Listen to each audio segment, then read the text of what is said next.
Good morning, everybody. Thanks for having me. I'm always truly, humbled and honored to be able to share my story in the hopes that it inspires others to do better and be better as people, but also to understand that we have these challenges in our society that exist, not just for the last few years. This has been rolling 2 decades, and unaddressed support help is literally causing a lot of complex challenges. We simplify things because we're human beings who like to keep things simple, but simple doesn't make changes. We have to be addressing all the social determinants of health. Sadly, we've siloed everything off. This is why we just continue to struggle. I appreciate all the work that you guys do. And I know it's probably the most challenging work, and I think when you care for people who are vulnerable and struggling, people, target you. Our society constantly blames the poor people. It's the poor people that we have in our the mental health or the people struggling with it. It's these people that are the problem. Just go away. We'd be able to live better. And it's so sad to hear that all the time, but so I want you to understand that one day it will be revealed that the work that you do is being the most important work on the planet. And that will come. And sometimes you just need a light to shine in the darkness, and so you guys are the light. So hold your head up, keep doing what you're doing. I never really change no matter what government's in power either. I could care less. I just do what I do, and that's the thing that I focus on. It doesn't matter what you're going to say to me. Don't get distracted, because people like to distract you from getting to your destination of the truth. And we go off on these little pathways or our roads to be distracted.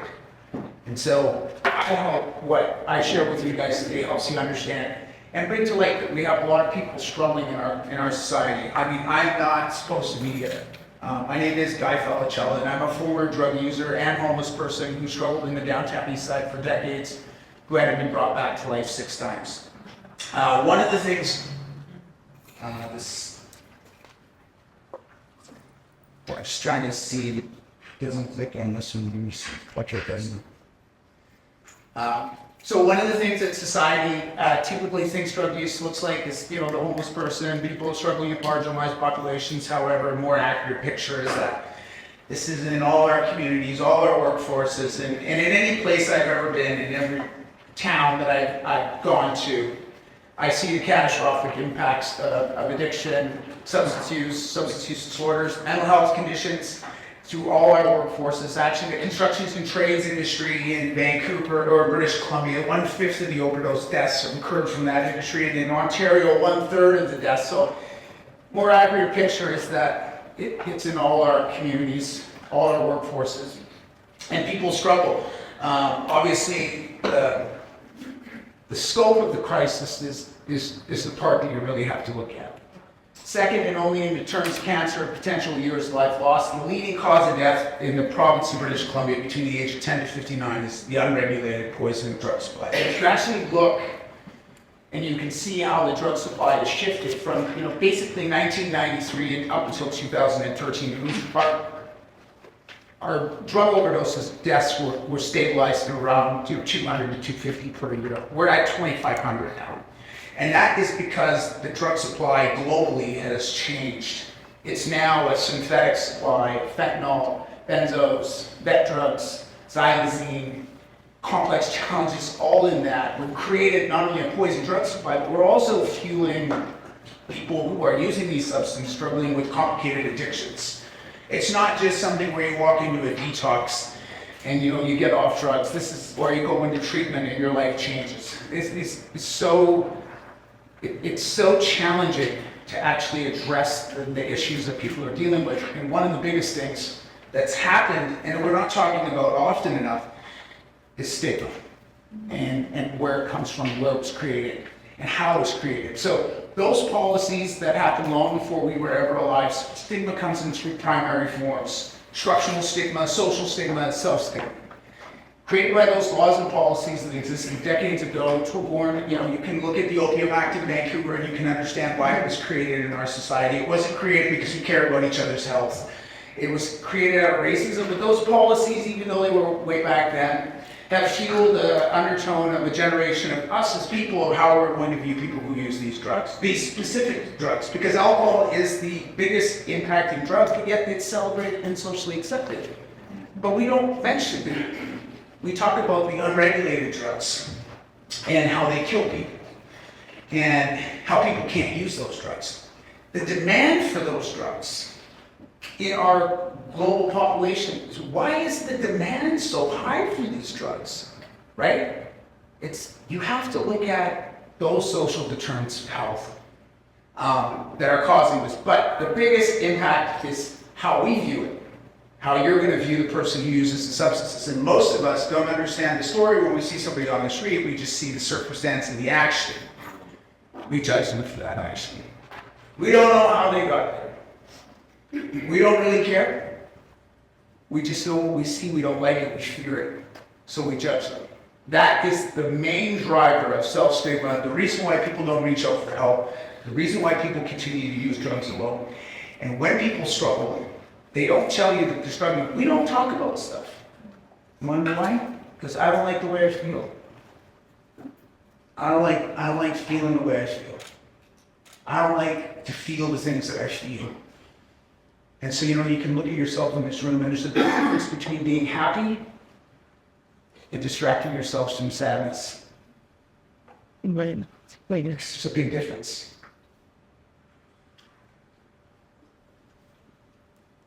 To medical practitioners, this is a person with opioid use disorder, substance use disorder. To society, I'm just a junkie, a loser, and a criminal. Period. The human being, struggling. However, this is not where the pain started. This is. I grew up in a middle-class home, Richmond, very nice. Mom, dad, brother, sister, big house, money, clothes. Everything from the outside that you saw looked picture perfect.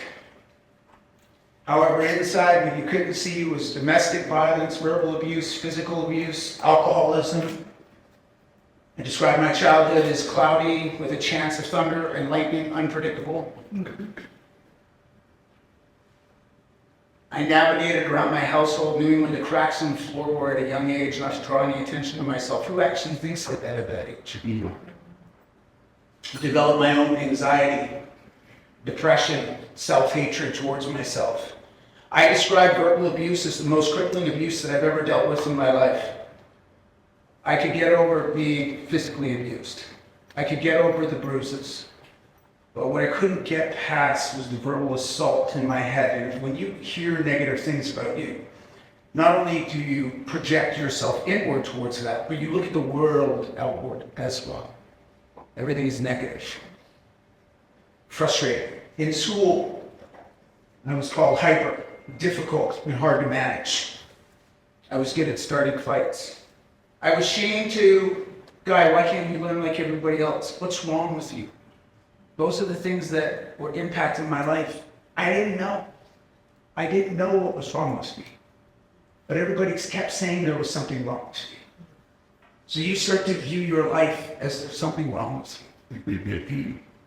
Sometimes we'd come home from school on a Friday and our bags would be packed and my mom would take us over to her mom's place in Victoria, and maybe I'd get a little bit of hope, but as a kid, I can't understand adult issues, and I could never understand for the life of me why she would continue to go back.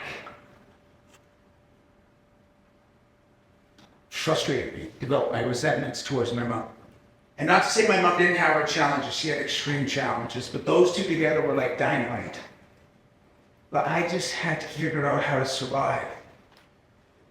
And so I did that. And the distraction from sadness in my life was I was good at sports. I wasn't like the best player or anything, but my coaches always said that this guy plays with a lot of grit, a lot of toughness, and a lot of heart. And they called on me in those moments. Those were the positive affirmations that I was looking for in my life that made me feel good about myself. There wasn't always something wrong. But however, those practices engaged an hour here, hour there, and you're back surrounding your environment. And so you struggle. I realized that at a very young age that I wasn't going to be in control of changing people. That I would have to make the changes. And so for what I thought, I got to a moment in my life where there was pure darkness and wanting to handle it. Can you imagine that? Being so young, thinking you have no value in the world, that it's not worth being here anymore. And so you run away and you find the greatest thing you ever found in your life. Drugs. Just something that was able to take the pain away. What no 12-year-old could ever understand, though, is the drugs that saved his life were going to progress into an addiction, into other substances that were going to try to end his life. You tell the 12-year-old kid who's just fighting to hang on throughout the day that what he's doing is wrong. Judge, shamed, all of it. I could not understand at that young age what I was unleashing in my life. I quickly became involved with gangs. And gangs were grooming me. These people were much older than me. Let me tell you something about connection. If you're not accepted in the places that you're needed the most and that you're looking for it the most, you will seek it elsewhere. I fit right in. And even though these gangs didn't want to have nothing to do with me but for their purpose, they loved me. They gave me something that I needed, or that I thought I needed. The unfortunate reality is you can't understand at a kid being that young what's coming. Gang squad task force, 24-hour surveillance, rival gangs, the imminent threat of death around you, constantly. This is the life that you have now chosen, and one that they're not going to let you go from freely. By the time I was 14, I was incarcerated in juvenile detention under the Old Offenders Act, where I was put incarcerated with much older people at that. I remember at the same time in court, my family went to court. And they made me a ward of the court, which no kid could understand, but what I did understand what was said in the courtroom, which was all the challenges that were happening in the household because the guy and the way he was in the community that we couldn't control. That's what I heard. And I remember not understanding what that meant. And my probation officer said to me, you won't have to go back into that environment.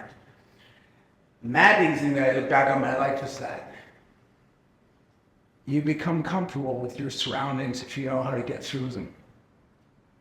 Even in the sickness that was surrounding me, I knew how to survive it. So it was familiar. I knew the good, the bad, the ugly, what the days would look like, another bump, another hit. I'd be okay. I could get through this. I could just float by. What I didn't understand was where I was going and how that was going to change my life. And Guy, for some reason, has always had somebody put in his life the right reason, the right moment, and the right opportunity. Somebody has always roped him through God's life. And when I got to this institution, the first person that ever really treated me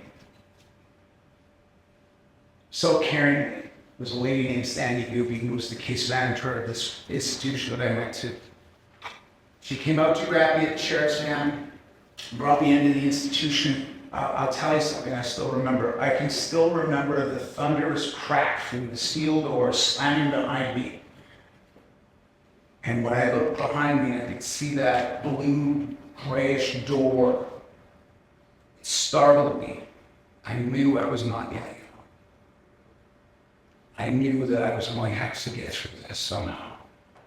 When I got into the institution, there was inmates that kind of made a joke that I was a kid, and she said, no, he's an inmate. I heard somebody make the comment that he's a baby.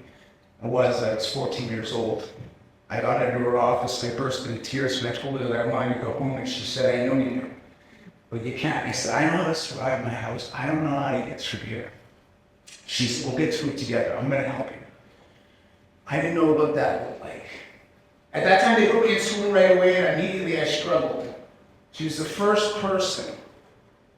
And I remember her just asking me, why don't you like school? My response was the same as always, I don't know. She saw past that. At least she knew. She did know. And she said, we're going to put Guy in the kitchen. He can learn math skills from baking and making measurements and understanding that. Life skills will be more important to help him move forward. Can't put him in something that's not achievable.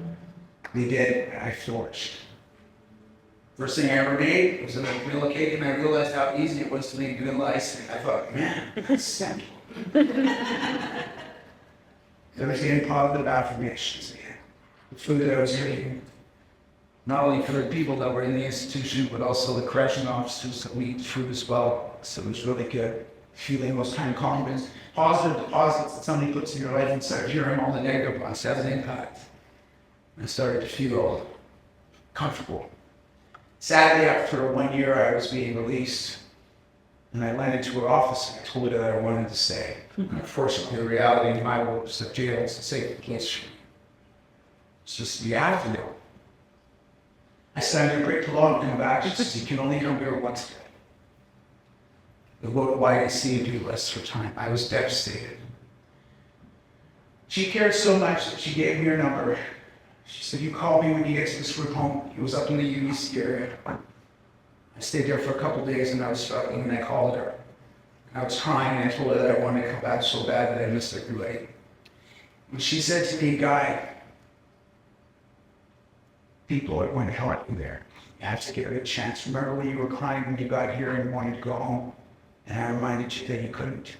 You got through it. Somebody said, I help you get through this. She was right. That group home really did help me. The sad reality was that you could only stay at that group home for a year as well. And then it became the run around and the bounce around from group home to group home, foster home to foster home, and the same abandonment and unpredictable environment that I grew up with in my household, although minus the violence, was now the reality in my youth. And so I started running away from everyone and everything, including myself, and I jumped back into the gay life, started venturing into the Downtown Eastside of Vancouver at a very young age. And my life changed. It changed dramatically. I felt hopeless in the sense that nobody really seemed to care about what was important for Guy. Stability, passion.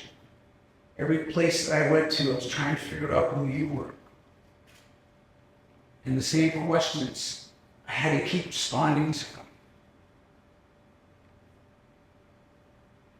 And when I ventured into the Downtown Eastside of Vancouver, I want to tell you, as a young kid, the experience, considering what most be talking about,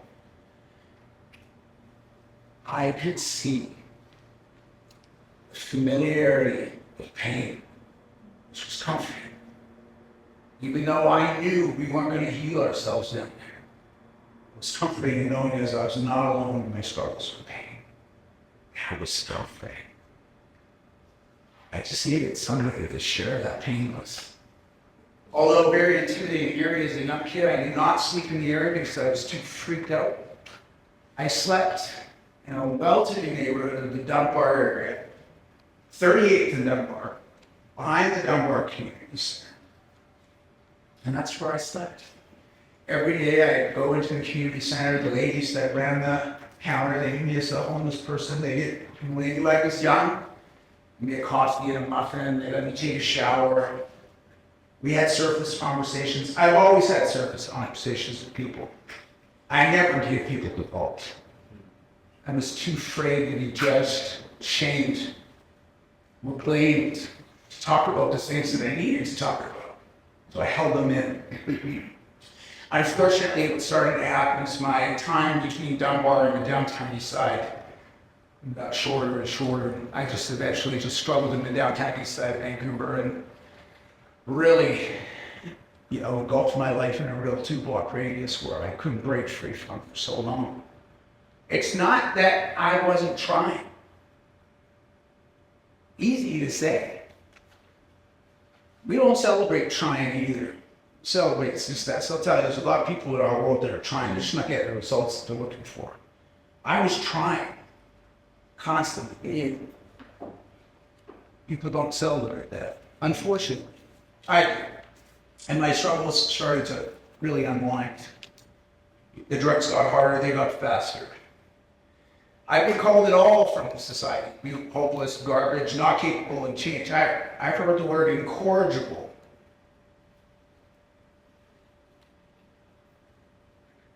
The person struggling with pain. How'd they get there? And so I survived the first dueling public health emergencies in the Downtown Eastside in Vancouver, which was the HIV/AIDS crisis, where 1 in 4 people had contracted HIV/AIDS. I'd gone through that, survived it. Somehow I escaped. Survived that overdose crisis in the 90s. I've survived decades of being incarcerated. I've had the watchful eye of the criminal justice system on my life from the age of 14 right up until I was 45. The revolving doors, prison, parole violation, homelessness, crime, drugs, wash, rinse, and repeat. Survive that. Survive decades of going in through the recovery and treatment industry. Constantly trying to figure out, good at getting sober, terrible at staying sober. You survive that. Survive decades of sleeping in hotels, stairwells, parks, benches, people's houses. You survive homelessness. And homelessness to me is the biggest mentally and physically punishing condition that I've ever experienced in my life. My body has recovered from the drugs, but hasn't. My brain has recovered from the drugs. What hasn't recovered is the punishment elements that's getting physical. Walk with a limp, sore back, can't stand too long, can't sit too long, can't sleep too long, can't lie down too long. Always got to bend, stretch, remember, punished. Survived 5 osteomyelitis bone infections, 4 in my left leg, 1 in my back where I had to relearn how to walk. You survived that. You survived the punishing abuse, not only from people, but from the system that's supposed to really helping. Our challenges in our society is that we cannot separate addiction and mental health from other social determinants of health. But we can't, but we do. We scapegoat the drugs as the problem. But why the drugs? One of the greatest places that I've used harm reduction really kept me alive and going. I just want to give a shout out to Insight, its impacts in my life. I used this facility over 4,000 times in a 10-year time frame just to get the amount of context to how much I use that facility. There's never been an overdose. 12,000 overdoses have been reversed. 3 million visits have been gone through Insight. The referrals to off-site services, which are 71,000, that's detox treatment and other healthcare services. And toxic drug deaths, 0. That's 20 years. Wow.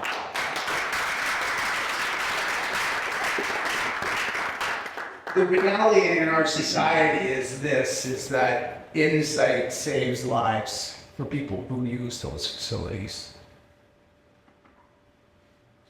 My last overdose was February 18th, 2013, Blues 5 at the supervised consumption site where I lay motionless on the floor.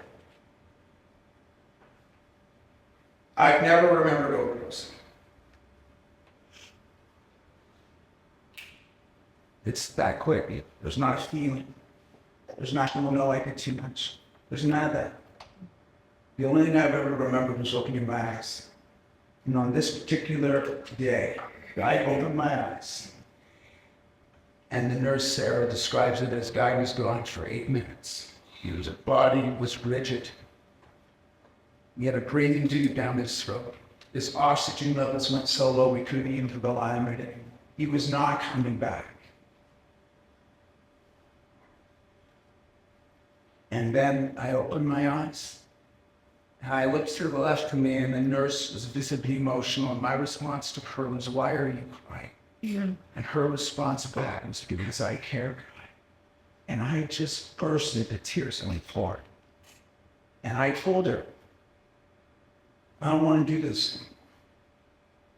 I don't know how to stop. I'm really good at getting still around my these days. But she said, I'll help you always. What people don't understand as well is there's two lines of that supervised consumption cycle. You only judged me for going in there to jet trucks. You didn't know the other line that I could have been standing in, which was the detox on the second floor. Just constantly back people. You didn't know. We only see what we think we want to see. Instead of understanding the context, there's a story behind it with the individual. Instead of having empathy, we judge. That's what we do. On compassionate grounds, I was up in that facility again. Try again to change my life. I knew, though, that last overdose, I knew I'm going to go overdose things, a very traumatic experience. I knew this. And I was either going to die of my addiction or I was going to die trying to get out. That much I knew. There's no more. I can keep going. Gabriel Mate was my doctor for 8 years in the Downtown Eastside, Vancouver. He was actually the first person to actually approach me in detox and say, Guy, can I ask you a question? I said, sure. This DA, are you enjoying your life? I said, God, this is the most painful existence of a human life possible. I don't know why I do the things I do. I don't know why I struggle the way I do. He says, Guy, I don't think your problem is the drugs. I said, oh my God, everybody says the drugs. Get off the drugs so life can get better. You know what? Okay, when I did get off drugs, my life got better in the sense that maybe I had a bad place to stay, maybe a couple of people to talk to, but you know what didn't get better? How this loser thinks of himself as a human being. I could never get over the assault in my mind. I was constantly trying to turn the volume down in my head so that it was at a level that I could just function. Volume was too loud, I needed to turn it down. And then he said, there's a reason why you use drugs in the way you do. And then his next response was, can I ask you about your childhood? And I froze. I would just in shock. And the tears started streaming down my face. He didn't say a word. I didn't say a word. And he just said, I don't, it's okay, buddy. We're gonna figure some things out. I'm gonna help you. The interesting thing that I discovered with trauma is that you actually deny it even existed because it's too painful to look at. And it's easier to deny something that you don't have to address. But the interesting thing with trauma as well is that hurt people will hurt people. And you are not responsible for the traumas that you endured. However, you are responsible to make sure that you don't pass those on. And that was something that really dawned on me in my world, is that, oh my God, whether I know it or not, I'm passing this on. But I was also so fearful that I built a prison wall around me to keep you out. And so we all have these walls that we build. I'm not asking you to take the wall down. I'm asking you to just take a brick down. Let just a little light get in there every once in a while. Because that's what I did. This man saw the shattered individual inside. And I'm a tough guy. I can keep people away from me. I did it my whole life. But this guy didn't buy it. And guess what happened? I was diagnosed with ADHD and OMG, my life made sense. I immediately responded to the specialist. I felt stupid about my life. I'll walk into a room like this. I'm the dumbest one in here. And she'll stop me and just say, Guy, you're the smartest one in here because of how you got to navigate your life without understanding. She taught me how she showed a crystal ball of how I see things. I have a photographic memory. I'm not good with names, but I will remember people's faces. I can read a book. I can't process the book. There's a reason. It's because I associate words with pictures. So car, house, table, chair. I see those. I couldn't understand the connecting words like and, it, the, in, out. It didn't have a picture to associate. So I could read, but it wouldn't process. She asked me, how did you do tests in school? I said, oh my God, I wouldn't read the book because I knew I couldn't process it. I'd look at the questions of the test and find the answers in the book. And she said, brilliant. I said, unfortunately, they gave you a time on that, so I could never finish the rest. But I'd always just barely pass. And she said, that's a gift. But I didn't understand all those things for so long. So you carry this tremendous amount of shame.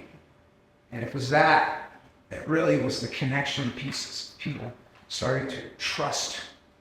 They weren't there to harm me, they were there to help me. Which is a big difference. The biggest impacts in people's lives right now is that they're struggling with social isolation.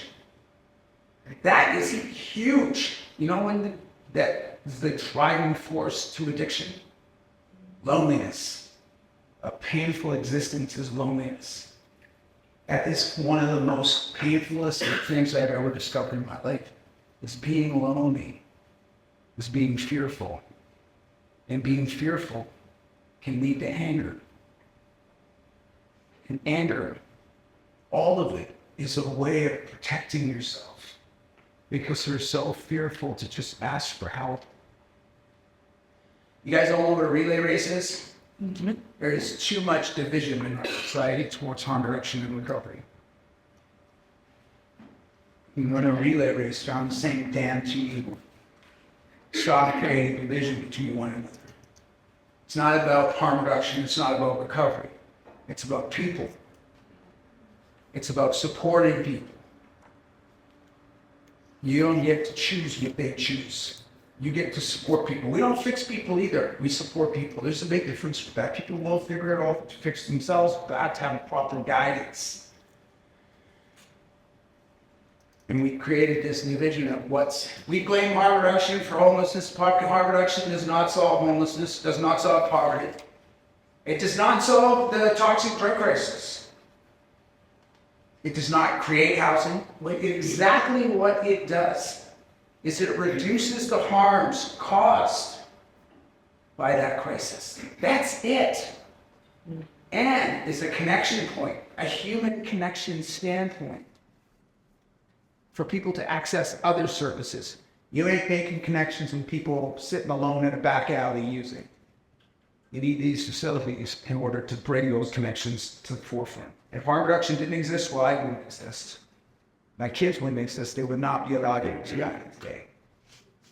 That is the big picture of harm reduction. There's something that all of you guys possess that we often take for granted and we don't think about how powerful. More powerful than a prescription pad. More powerful than what we can do as a government or a health authority or a professor, is you guys don't possess this as people. It's human connection, and it can change the absolute direction of people's lives. I've witnessed it in my own life. I witnessed it in countless others. It's something that's taught me so much in our world, is that there's a tremendous amount of power. We all, each of us, are connected to each other. We have our friends, we have our families, we have people we rely on, we have people we talk to. There's some people that don't have that connection.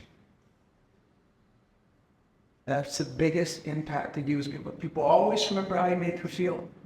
They never gonna forget you, one way or the other. Either the good you do or the bad you do. But they won't forget you.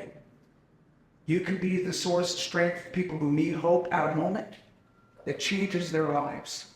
I'll share with you guys in closing 2 of the most powerful and impactful stories I have about human connection and how it really got me to a place where I was able to just pull myself out of the darkness. My grandmother, who never judged me, loved me for my whole life. I fell into the Downtown Eastside, Vancouver, really limited my contact with her, and so unfortunately, I would only see her twice a year, but every year, twice a year, she would jump on a Greyhound bus and a ferry from Victoria to come to the Downtown Eastside of Vancouver to see her grandson. It's around my birthday rock museums. She took me to this garage factory. Gas. We have a meal. My grandmother never told me what I needed to do. she always said, I just keep telling people you're going to figure it out. But what do they say? Well, they think I'm some crazy old lady that's going to get rocked in the Downtown Eastside of Vancouver. I said, yeah. Yeah, what was interesting is that sometimes when my grandmother couldn't find me, is that people in the Downtown Eastside were walking with my grandmother, and it didn't look like a robbery in progress. It looked like people trying to connect people to their family. That's the beauty of the community as well. And she would slug on me. And then, you know, she couldn't always make it to the Downtown Eastside later on, but she would always send, you know, 1 or 2 cards to the supervised consumption site with some money in it, and it would just be like a little bit writing of like, Guy, thank you for your birthday, love you, $200. I burst into tears at the booze. My grandmother just always was thinking about me. Well, in March of 2013, when I left the Downtown Eastside of Vancouver, I met my wife. In November of 2013, my grandmother was diagnosed with stage 4 pancreatic cancer and given 2 weeks to live, but also at the same time, my wife became pregnant with our first child. And obviously, you don't announce the early stages of pregnancy, but we thought, because my grandmother had 2 weeks to live, that we were going to let her know that she was going to be a great grandmother. And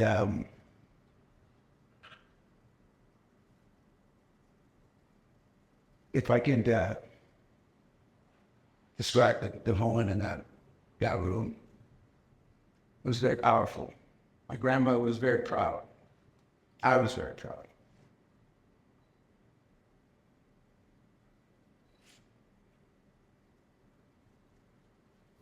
And then she said, I can't wait to meet my great grandchild. And I said, Grandma, I'm not that good at math, but 2 weeks, I must. It's not going to add up. And she squeezed my hand. And she just said, I'm going to stay, Guy. And I said, I just looked back and immediately responded with, and you stay. And so we left. My wife and I, we showed up daily at Palliative Care, 7 p.m. for my grandmother's 2 favorite shows, Wheel of Fortune, Jeopardy, and Black Star North Coffee, highly impact. And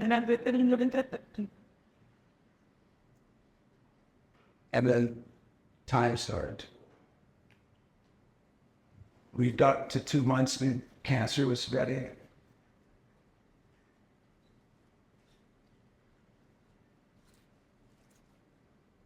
You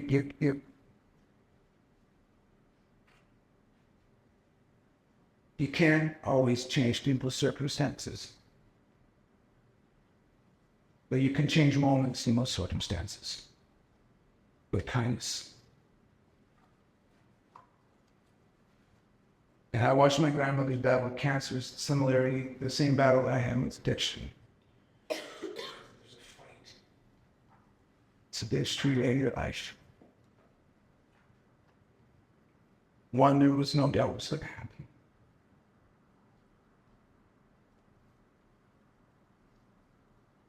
And I kept showing up.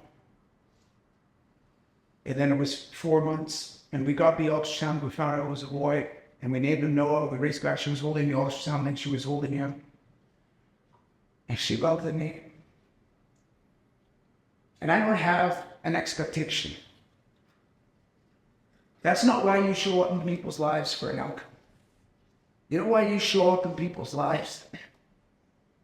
Because you care. That's why you show up. You don't know the future. But you keep going because you care about supporting and caring for somebody. That gives people hope. That gives people connection. That gives people the ability to overcome obstacles in their way. That's what that does. 9 months later, we wheeled her out of power carriage. She held her great grandson Noah the first and the second.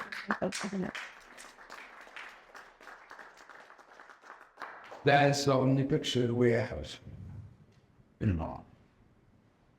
I'll tell you something, as us human beings, one thing that you have no business understanding is just how powerful the will to live inside of a human being is. when people continuously fight with them and show up. No business. You're this small. Here's something that can be so big. I could see the physical impact some cancer had taken on my grandmother's life. It was very hard for me to watch, but I just kept showing up. Sometimes got put on a brave face. They were tough moments. We brought it all home. I went back to palliative care by myself to say goodbye. I told my grandmother that I'm not coming back at 7 o'clock anymore, that I was saying goodbye. But I wanted to come back to let you know, like, thank you for never giving up. Thank you for never, thank you every time I went to prison that you sent money. Thank you for every time that I struggled that you showed up. Thank you for never giving up on me. And she said I had to stay. I had to make sure you were going to be okay. I said, I'm okay. My grandmother shared with me all those years in the Downtown Eastside was just how powerful human connection is in someone's life. What she shared with me, I would pay it forward that gave her the ability to fight through a 9-month time frame to witness one person leaving yours while one is entering. That gave her the ability to hang on. Purpose is something that people need in their lives. They need to see something. You need to know that you're going to be there. When you're there, it's powerful. And a short time afterwards, we got a call that she had passed. I was I had mixed emotions. I was glad that she wasn't suffering anymore, but I was also sad that I could not talk physically to the person who never did on me. I share that memory deeply in my heart.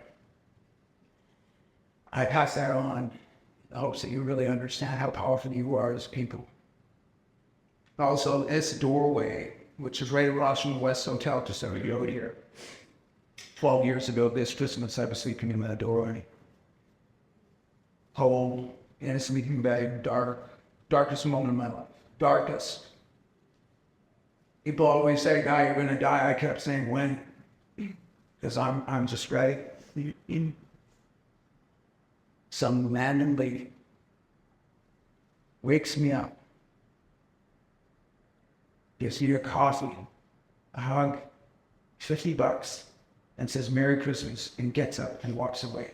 I'm still staring at her gray hole as she's walking down Carroll Street. She never looked back, and she turned right on Pender. Gone. I want to remind you of what the most important thing in that encounter was, is that she hugged a worthless piece of garbage like me. A person who didn't feel discerning of anything. And that she saw something. Who wakes people up? That. I have questions. I put out many calls on social media that, hey, if you remember me, you changed my life. You changed it in a moment. You changed something in me. A lot of bad in the world. A lot of good. I focused so much on the bad that I forgot to see the good. I lost, but lost in it.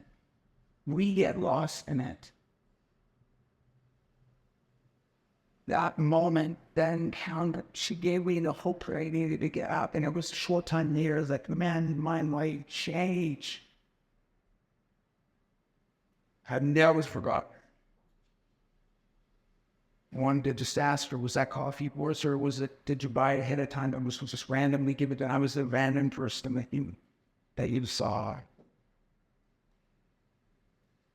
But how and that changed me inside.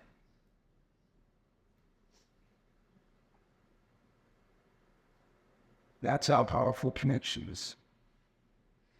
Also, I was on Vancouver Police Department. I was also a Vancouver magazines called Powerful to Us, the Purge Comeback War recipient, King Charles recipient. and also a humanitarian award. So take that, BZ.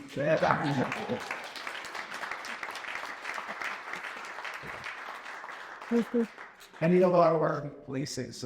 I've spoken at many of their conferences, and I was just meeting at a CHCC this February in Toronto. So I like to go to a room of cops and really kind of jazz them and cut me up board anyway. So I figured they'd bug me my whole life, so I could get a little bit of payback. So it's actually a great collaboration, as well as I understand that you need allies across all pathways, and that's where I think, you know, we have to look and find is that where are the people that we can ally with and to support, because we have to stop separating, you know, overdose and recovery, you know. And one of the things that I look at too is you know, the biggest impacts in our society, whether we want to talk about it or not, are poverty and homelessness. People are disconnected from it. And there's many reasons why people use those substances. And the number one thing is childhood trauma. And the trauma that only our healthcare systems also provide people as well. So we have to do a big, better job. Get off the drugs. When I look at my life and try and get off the drugs, you know, it took me 31 years to stop using drugs. It's taking me a lifetime to get through the trauma. And you can't force people to deal with traumas that they're not ready to deal with. It could be catastrophic to push them further into isolation. We have to really develop some programs to be placed that really kind of benefit people who come in and have the ability for one-on-one counseling to start shaving off that trauma, just to start dealing with it. And that is a huge component and connection that we're missing. You know, get off the drugs is an easy slogan, right? Changing trauma is a lifetime journey. Then going addiction being a chronic relapsing condition, getting on drugs, going back to a supply that's this toxic, kills people without harm reduction safety met. People are going to die fast and they're going to recovery. We have to do a better job. We can do a better job. I hope this inspires each and every one of you guys to do better and be better as people. This is just some of the social media stuff that I post on. If you follow me on X, I'm very outspoken. I really don't care what people say. I just be me, do me. My hope is when I do share my story is for people as a prevention measure, also to understand that, hey, listen, this is what you can be unleashing in your life. You know, the sad thing is I do a lot of talks on prevention, gang prevention, and youth prevention as well.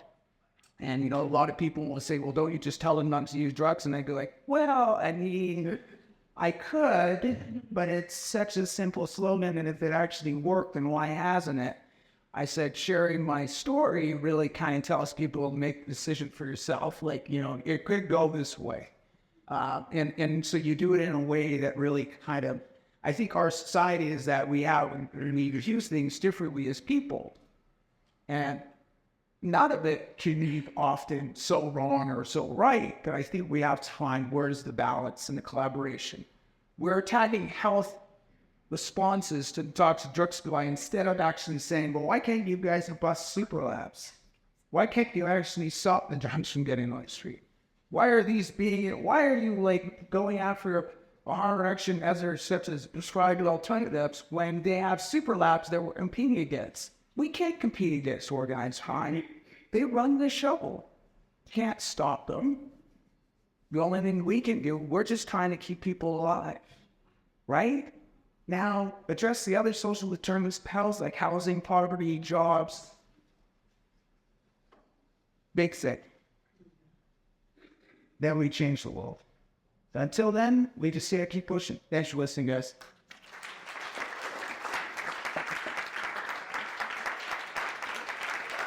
Size is right here. And first out, first serve. Back this morning.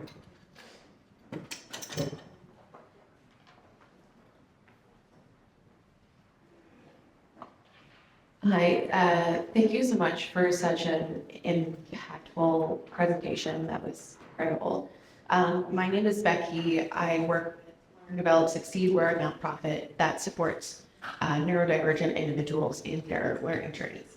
And I'm wondering if you could, there's definitely not a simple answer here, but if you could speak to the impact that education and the education system has on people who may be struggling in the same ways that you struggled?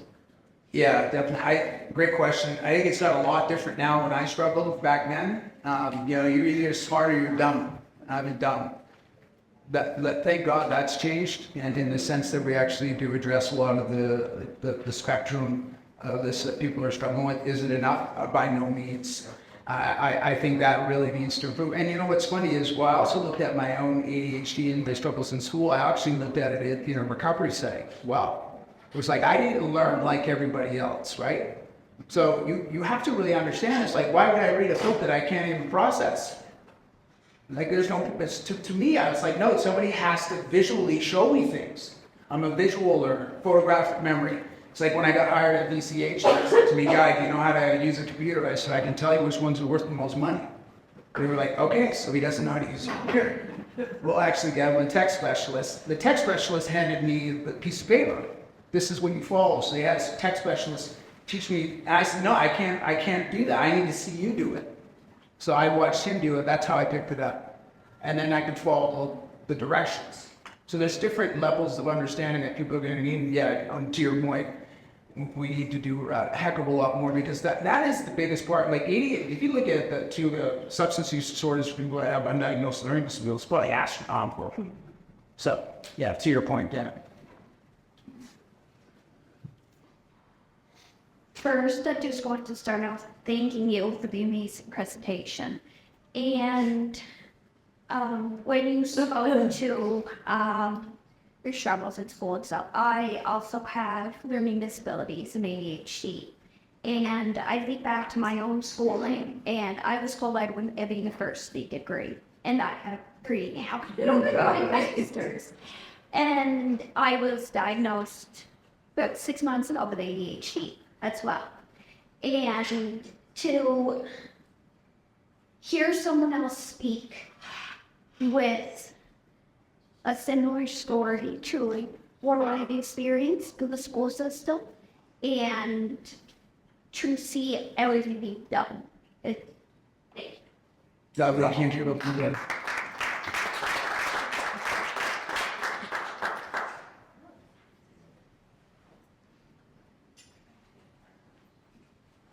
Thank you.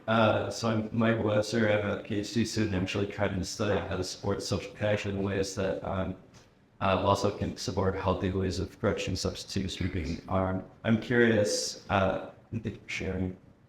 Some of the struggles I have around thinking about how to increase social connection without increasing risk of substance use, especially when substances are also often used socially. It's like, and how do we do that? How do we increase social connection for people who may be struggling with substance use, especially, I've even confused maybe focusing on targeted intervention or just in that recovery space. The social connection feels so different for someone at a different point in their course of substance use. So where do you see those key entry points into building social connection and people's lives who struggle with substance use? You have to build it while they're struggling with substance use. That's really the starting point as well, right? That's part of it. Like, if you don't build those connections, and trust is a real big factor. I tell you, it's not just you and them, and you meet somebody that's you, them, and every bad experience that they've ever encountered in their life. So you have to really consider that this person probably had the buck passed so many times in their lives, people just discarded them because they use drugs.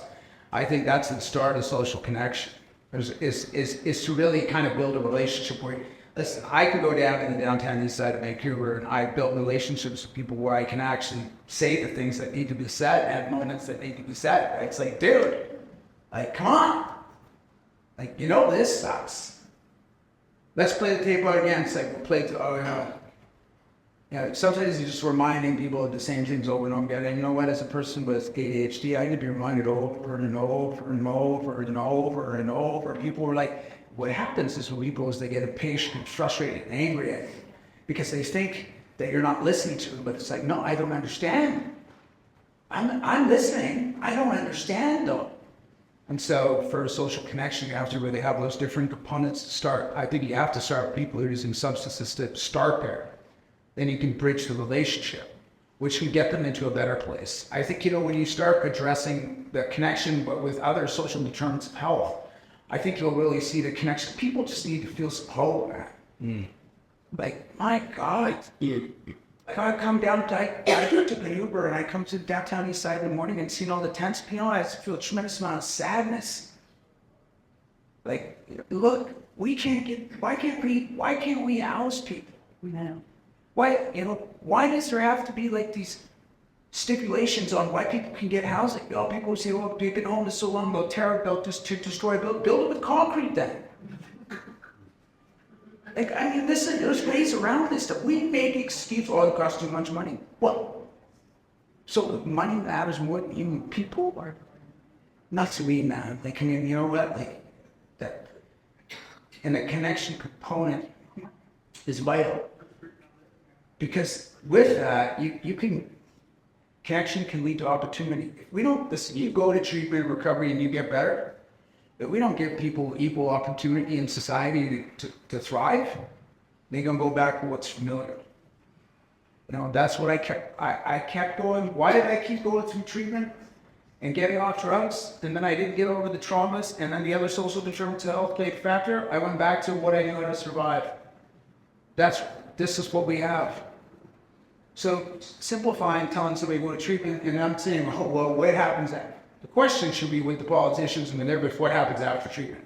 Oh, we're going to build this, 7-stage sober living house. Yeah, well, maybe the guy wants to smoke cannabis.